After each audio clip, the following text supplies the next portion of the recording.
This is the weather forecast video for Friday, July the 22nd, 2011. Let's take a look first at the satellite image from last evening.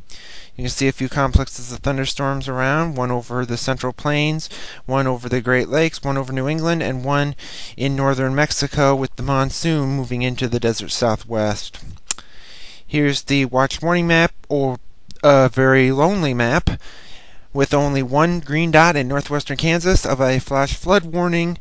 Otherwise, it's fairly quiet across the country at this time. Here's a severe weather threat for today and tonight. A slight risk of severe weather extends from the Dakotas and Montana, east-southeastward through Minnesota, Iowa, Wisconsin, Illinois, Indiana, southern lower Michigan, and northern or northwestern Ohio. In Iowa, the main threat will be damaging straight-line winds.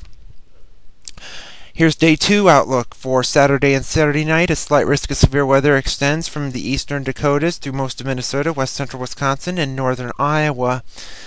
Again, in Iowa, the main threat will likely be from damaging straight-line winds and maybe some isolated large hail.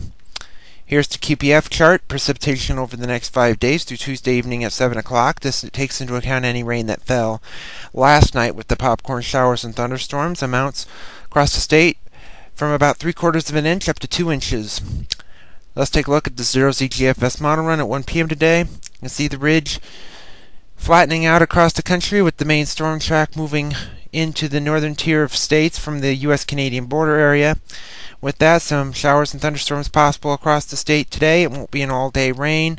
Likely in the afternoon and evening hours. Highs will be a few degrees either side of 90. Saturday, same story. Showers and thunderstorms likely.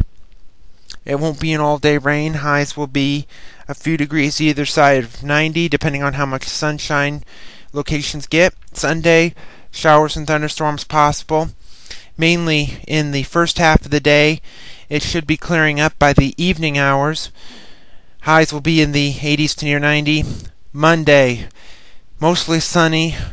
Maybe a very isolated shower over the far west. Otherwise, highs will be in the mid to upper 80s and fairly decent. Tuesday, model shows a possibility of some showers and thunderstorms once again. This could be a late afternoon into the evening or maybe an overnight event. Highs will be in the 80s to near 90.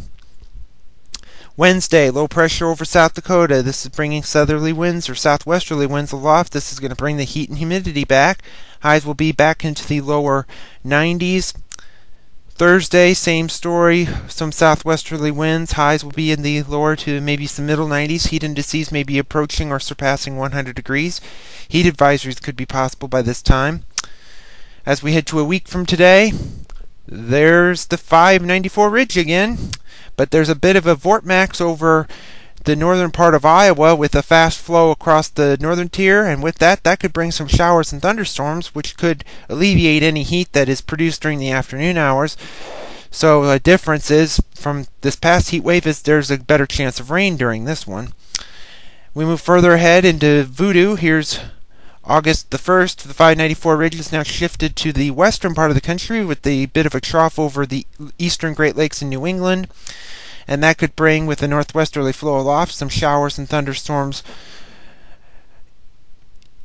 with some overnight event or maybe some afternoon and evening showers. And at the end of the forecast, August 6th, a trough over the northern part of the country and into Manitoba and Ontario, with the main storm track still near the U.S.-Canadian border. This could bring a cold front in with a low pressure north and northeast of Winnipeg, some showers and thunderstorms along a cold front with some cooler air behind it.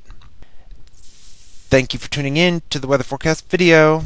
We'll have another one tomorrow.